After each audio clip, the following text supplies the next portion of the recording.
Live now to Pretoria. A restaurant owner says police unlawfully seized his alcohol stock and then stole some of it. Last week, the organisation Afriforum announced it would assist this restaurant owner after his manager was arrested and alcohol confiscated. The man says some of the stock was missing when police returned the booze. Reporter Barry Bateman is following that story live in Pretoria, as I said. Barry, good afternoon to you. So what happened? Yeah, good afternoon, Jeremy. Well, it was 2 weeks ago, those few days before the lockdown was actually lifted, and it appeared to be like a sting operation. And a couple of individuals arrived at the Henny's restaurant in Moreleta Park, asking if they could have some gin, you know, the real stuff, not non-alcoholic, virgin cocktail stuff that you get nowadays. And they were told quite straight, no, we don't sell alcohol, despite this person pushing them to have some of the real stuff. It wasn't shortly thereafter that plainclothes policeman walked in and accused the manager, Treyu Nolte, of selling liquor. Despite his protests, said, you know, it's simply not the case, this is not true. These officers insisted, and they asked that they show him where the stock is. Once they saw the stock, were taken to the storeroom, the police officers then said, we're going to be seizing this. And they did so. They seized over 100,000 rands worth of the stock, the liquor, which they said they were going to be taking to a Johannesburg police station.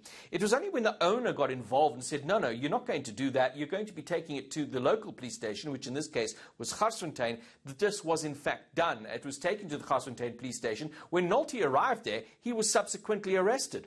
When the matter was eventually presented in court, Jeremy, it was kicked out by the NPA. A prosecutor looked at the evidence and said there's simply no case here. There was no person to conclude or corroborate what the police were claiming was the sale of liquor. It was days later, only after Afriforum got involved, that the police released the liquor back to the restaurant. What it was found that many of the bottles were half empty. They had been pilfered. Some of the liquor was poured out. And I was speaking to Nolte earlier today, and he said they made a further discovery this weekend after getting the stock back. They were serving some brandy to clients who had ordered brandy and cokes, for example.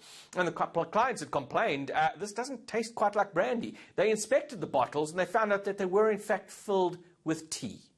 This is now a matter of theft that has been referred to the SAPS. If it wasn't so serious, we could have a smile on our faces, but oh, the disappointment. Now, where do the police stand on this? Some backpedaling?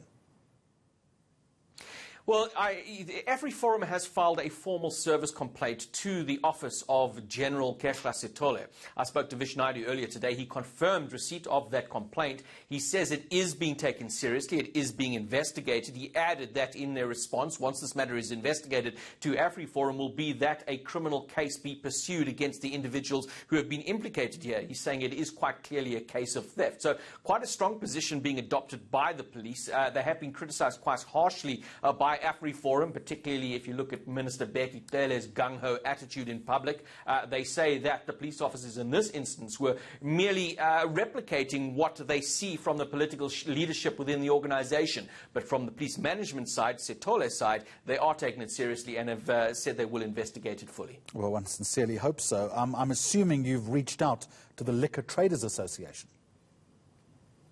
Yes, them as well as the Restaurant Association. Wendy Albert's having a chat to her. She paints a very different picture of their relationship with the SAPS. She's not from their members. They've not encountered anything as serious as this. But where there are instances of the police coming to seize liquor, they will quite often, she says, get a call from the restaurant owner, and she will engage with the police officer. She says quite often it's a case of miscommunication.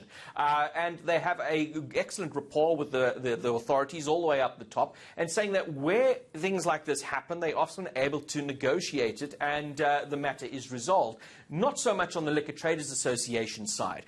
They say that they have got reports of such abuse of power by the authorities down on the ground. They hope to have further engagements with the SAPS to prevent this type of abuse. But what they've proposed is, in the case where the police are abusing the authority, open that case against the authorities, where it is where a owner is able not to do this because you're essentially opening up a case against the people you're accusing of abusing you. Take it up with the liquor board in your respective province. He believes, the Liquor Traders Association believe that might be the appropriate mechanism to have some recourse against the authorities. All right, Barry Bateman, we'll leave it there. You can go and have a glass of tea, and I'm going to move on. The former